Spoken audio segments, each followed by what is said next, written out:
Friends, మీరు చూస్తున్నటువంటి ఈ మొక్క పేరు నీలి చెట్టు అని అంటారు ఫ్రెండ్స్. ఇది భూమి మీద 3.5 అడుగుల ఎత్తు పెరుగుతుంది ఫ్రెండ్స్. ఇది అచ్చం వెంపలాకు లాగే ఉంటుంది, కానీ వెంపల చెట్టుకు దానికి రంగు తేడా ఉంటుంది. ఇది విషాన్ని విరిచే గుణం దీనికి ఉంది. పాము యొక్క విషం నుంచి తప్పించుకోవడానికి పనికొస్తుంది.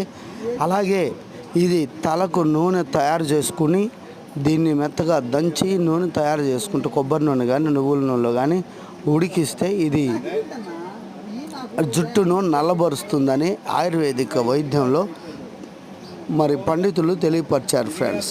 ప్రాచీన భారతదేశంలో ఇదివరకు తోటలుగా పండించబడ్డాయి. అయితే ఇప్పుడు కలుపు మొక్కలుగా రోడ్డు సైడు పొలాల్లో పెరుగుతూ ఉంది. కాబట్టి ఇది ఎంతో ప్రయోజనకరంగా ఉంటుంది ఫ్రెండ్స్. ఇది సంయుక్త పత్రాలు ఒకే కాడకు 7